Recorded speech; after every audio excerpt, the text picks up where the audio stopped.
This is Business and Economy Network.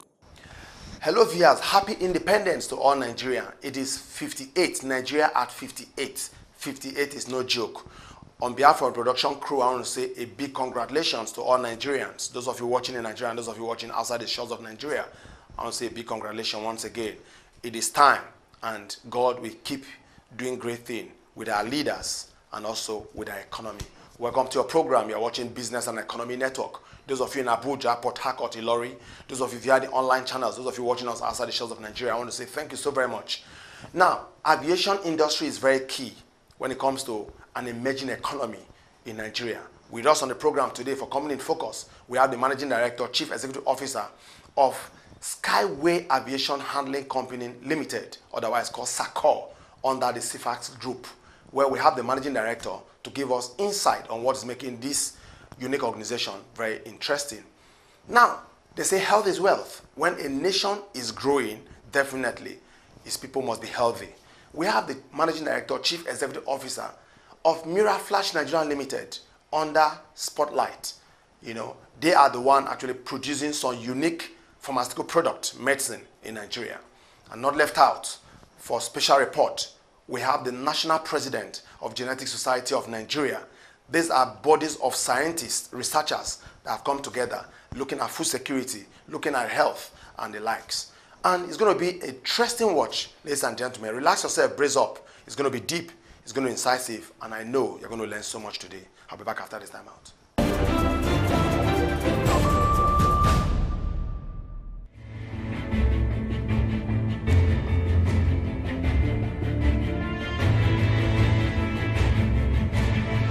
Mr. Basil Agbarumi serves as the MD CEO of Skyway Aviation Handling Company Limited, popularly known as SAHCOL, a member of the SAHCOL Group.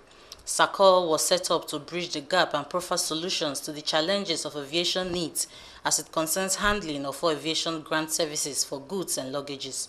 The firm with its management has kicked off the advancement of business prototypes geared towards piloting efficient service delivery.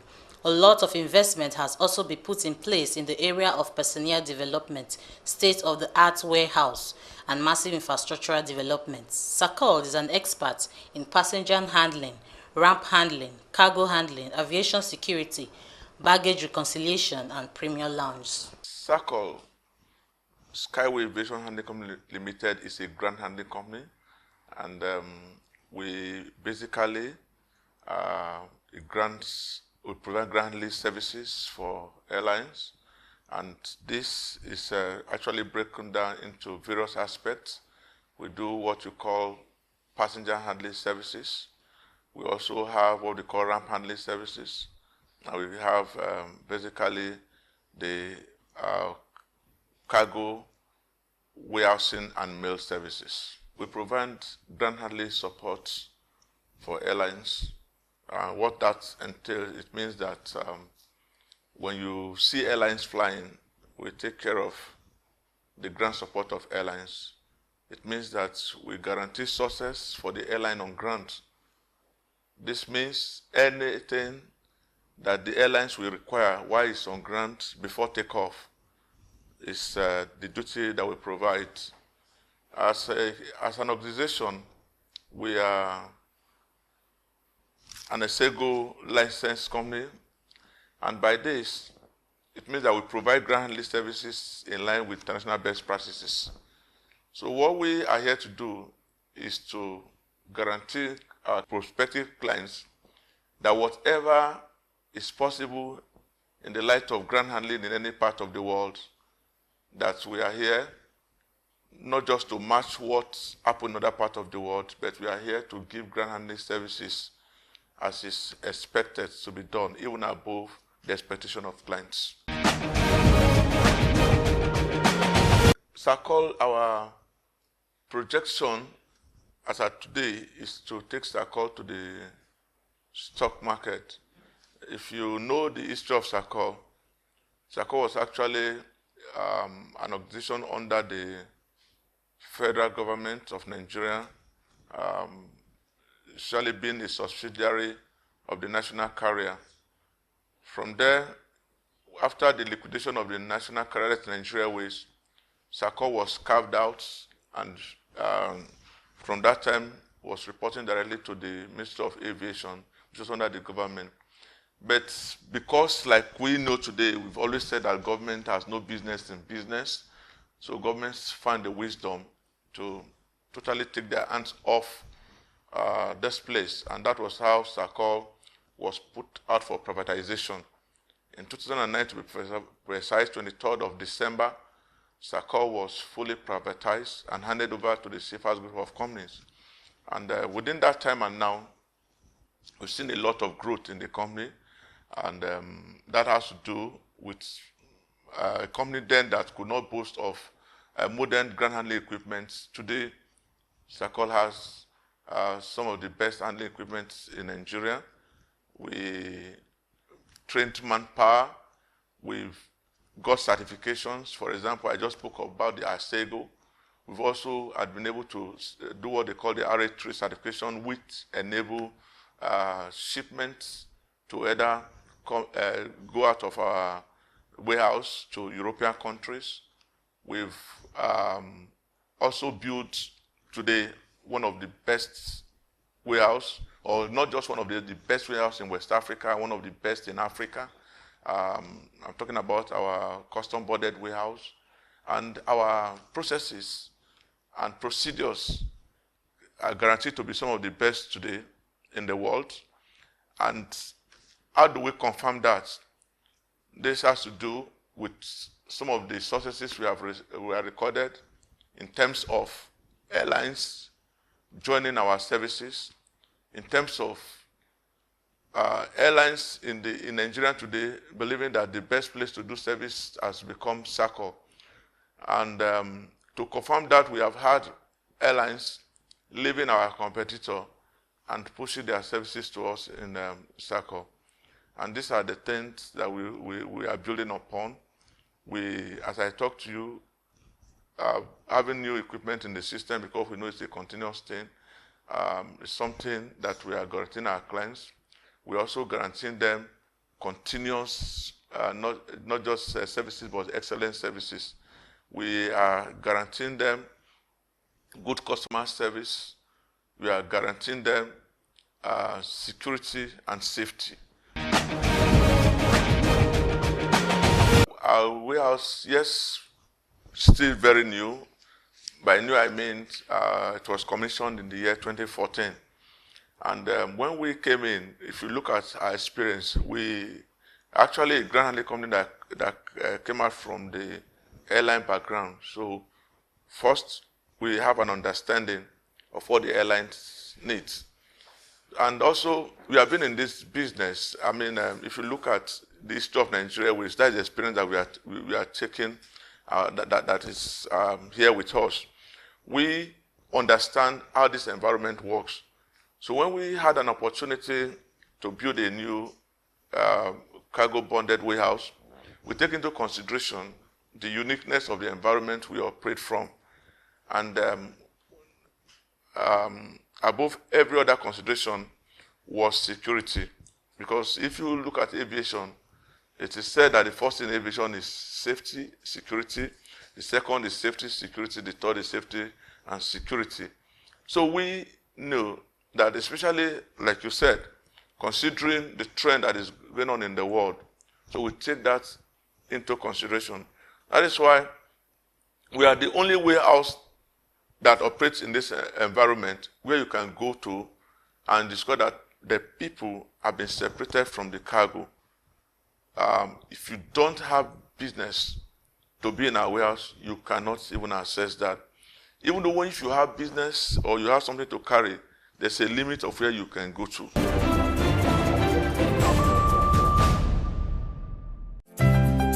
MIRAPAIN is a household name in Nigeria. It's a gel indicated for quick relief of pain. MIRAPAIN is a combination of 4 active ingredients: diclofenac sodium, linseed oil, methyl salicylate, and menthol. These 4 ingredients are specially blended and formulated together to bring the desired pain relief. MIRAPAIN is for both adults and children. 2 to 8 Success Estate off Brentfield Avenue, Okeafa, Magboro, Ogun State. P.O. Box 977 Ikeja, Lagos. Available in all registered pharmaceutical shops nationwide.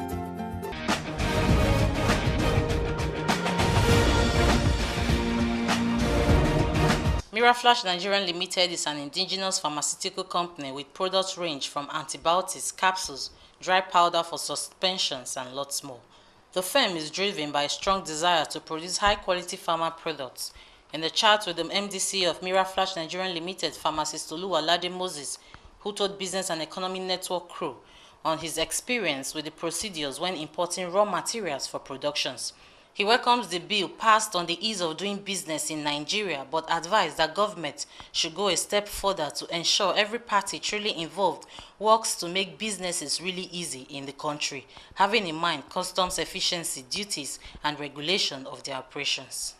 Like you rightly said, I'm both into importation and local manufacturing. Even the local manufacturing, we do import our raw material as well. So we have contact with the custom from time to time. I must say it has not been a teacup story. It has been tough. Nigeria, because there is no system, no rules, no stated guidelines for issues to be addressed. So as a result, we have issues. For example, I give you an instance.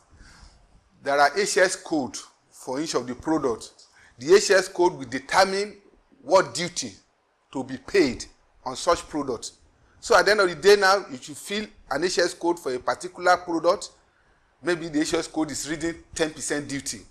And at the point of clearing, and you are unlucky to meet a custom officer that is telling you, no, it's supposed to be 20%. And he keep on insisting that it's 20%. Under that condition, there is nowhere to go, we at the receiving end, to be able to even lodge our claim and prove the authenticity of what we are saying. So at the end of the day, most of the time, we are at the mercy of that officer. So I'm happy with what the government is doing, ease of doing business. But I believe the government should go beyond bringing out the policies. They should go ahead to a level of implementation. They should go ahead to a level of getting feedback from all the stakeholders. Today, currently, what we experience is like a custom that they are policing, that behaving like they are Lord, they are God, untouchable. It shouldn't be so. It should be synergy. We are all stakeholders in the business. So, for example, if there is an issue, there should be a direct way that somebody can go and get things sorted out without affecting others or without affecting business negatively. I give you an example again on the issue of the HS code. So if there is any dispute in that case, by the time you are resolving it, your good is there at the port, accumulating demurrage. So most of the time, you discover that we have to agree with the officer, because if you don't agree, you will be faced with a bigger problem that is irredeemable in area of demurrage. So the ideal situation should be, well, if there is any discrepancies, let the goods be taken out, solve whatever issue that need to be solved. So if there is any need for balance to be paid, or whoever need to, should be able to go and pay that one later. Not that you have to use that as a bait. Because what they are doing now is that they are forcing you to agree with them. Because if you don't agree with them, what we face will be bigger than what you are trying to avoid. So that is the current situation at the port. So it's not really encouraging. Whenever you want to bring in a raw material product, it's like you don't sleep. Well, the challenges are multifaceted. I mean, they are there. As you know, as you are coming to this place, you saw the road. So those are part of the problem we have. There are a lot of problems we face that cannot be documented. When you talk of corruption in Nigeria, it has permeated every areas of the society, from the contractors, from the suppliers, from the staff, from every angle. Today, you discover that even government, you say to government, it takes government 1 year, 2 years to pay you. in a contract agreement that they are supposed to pay within 30 days, and you have nowhere to go for recourse. So these are problems that gradually are killing. You move from custom, you move to register, you face problem with there. You move to registration, you face problem from there. You move to even your client, you face problem from there. You move to infrastructure, you face problem from there. You move to even the law enforcement agencies. You face problem despite the fact that your documents are complete. That will not save you. When you look at the thinking of the government, they are thinking right. They want to ensure that people follow rules. But eventually, what we are getting is the negativity. Because most of these organizations, their jobs do overlaps. So you discover that the clients are doing the same thing with this agency, the another agency, and with the Nigerian system today, you know what I'm talking about. No matter how perfect you may be, you'll be able to, for you to go free, it's not easy. So some of the officers consider themselves as an obstacle to ease of doing business. Well, I may not say it's their fault per se, but it's the fault of the system. There is no clear-cut system. An officer might come today and say, this is the way I want it done, and everybody will follow. Tomorrow, another officer will come and say, oh, this is the way, and everybody will. So at the end of the day, it is the public that is at the receiving end. So I think government should begin to look at the areas of institutionalizing systems and not officers. Officers are human beings that can change, that can be toyed about, that can fail at any time. So institution will not fail. Human beings can fail. Already, what you are doing currently is that we put much power on human beings. There should be much power on institution. The banks have not been supporting anyway. In fact, they are part of the problem. Today, the bank is not doing anything for development, if not for statutory issues that we have to pass through them. When you talk of getting a loan from bank, apart from the issue of going through the documentation and the rest, it comes to the area of interest. How many manufacturers in Nigeria, especially in pharmaceutical, that can boost of 10% margin on their products? It's very rare. So the margin are very lean. So when your bank is not telling you that you will pay 25% interest, this interest before it will give you loan, then you know that the bank is about to kill and bury the company. And that's what they have been doing. The Bank of Industry, well, even though I have not patronized them, I hope their own interest is about 9%. The Bank of Industry, they will only pay for machineries and possibly raw materials. But I believe the Bank of Industry should do well also by making provision for working capital. There is no point you get the best machinery in the whole world and you don't have the running capital to run it. It amounts to a waste, a colossal waste. It has happened. I have some of my friends that have machine in their factory for 5 years. They could not put it to use due to lack of working capital to run them.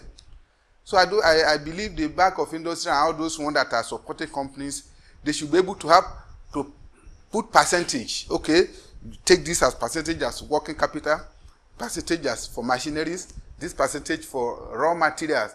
By so doing, the entrepreneur will be able to plan and be able to make the best use.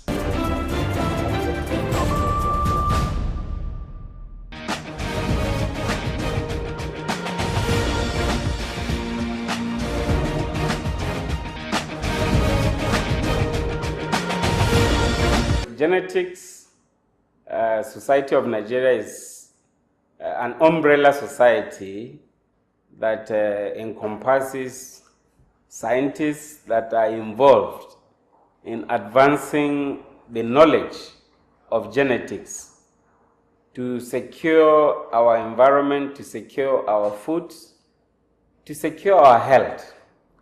Virtually, we have a full complement of our scientists involved in different aspects of genetic research. And when we are talking of genetic research, we are talking of the core activities that involve studies that relate to the inheritance, the genes that are responsible for passing inheritance from one generation to the next generation. And that is the nucleus of study that gives rise to so many contemporary areas of study that are emerging, such as in the areas of modern biotechnology. So Genetics Society of Nigeria is the umbrella society that brings together all those researchers and scientists that are involved in full complement of research in areas to advance these sectors that I have mentioned. And usually our society has membership that is drawn from both the students and the academic wing.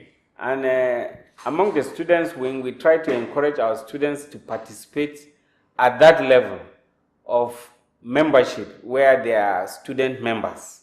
And at the graduate level, students are also encouraged to participate as student members, students that are graduate students.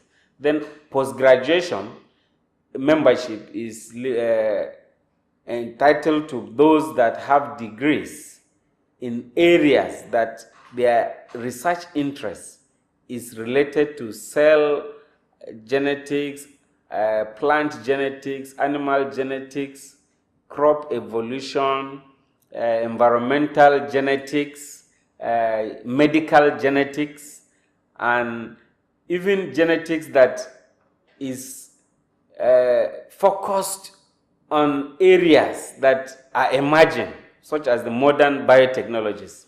So we have our specialized members from all these areas accepted into membership. Then we also have another category of membership that is the honorary membership.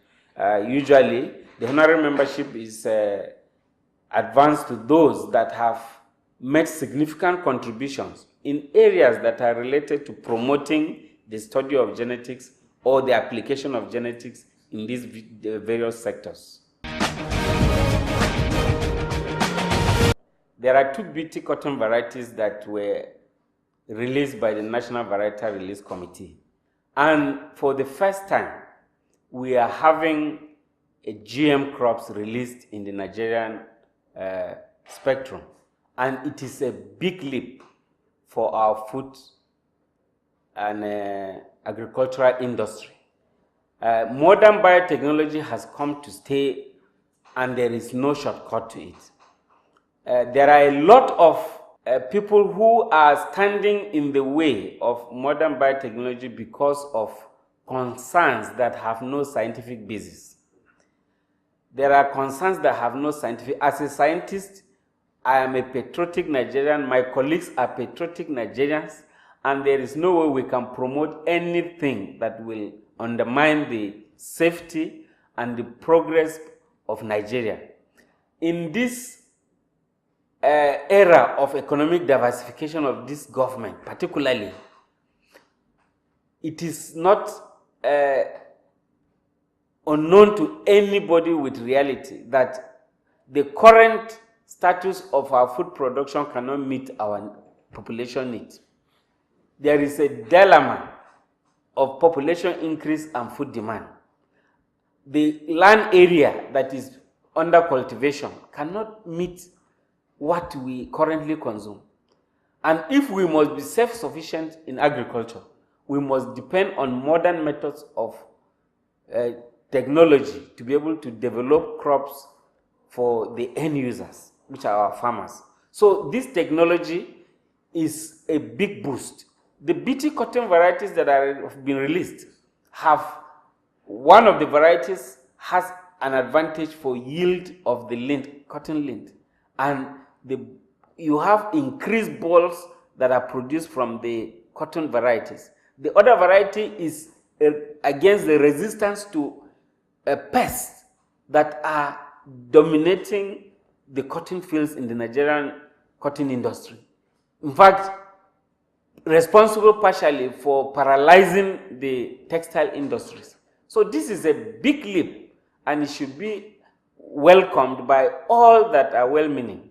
And this should be promoted by all stakeholders, and I think it is a big achievement to the Nigerian agricultural sector by the National Variety Release Committee to come up with this recommendation for these cotton varieties to be released in Nigeria.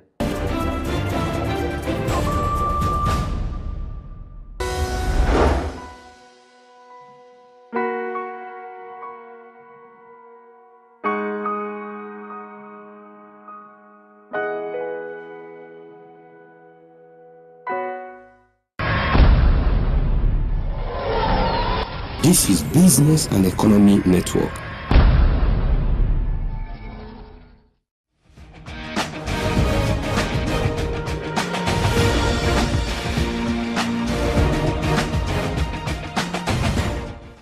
Well, via this way time will permit us, and this is the size of the program today. Remember the word of great Pelé, a very renowned footballer, who says success is never by accident. It takes practicing, practicing, and practicing. So I believe that you can be successful if you choose a field and practice day in, day out, and be honest to yourself. Definitely success will smile on you. On behalf of Production Crew, I want to say thank you so very much. I am doing my own part. Let us pray for our leaders. We are entering a time that is very interesting, especially in Nigeria. God bless you and see you again same time next week, God's willing.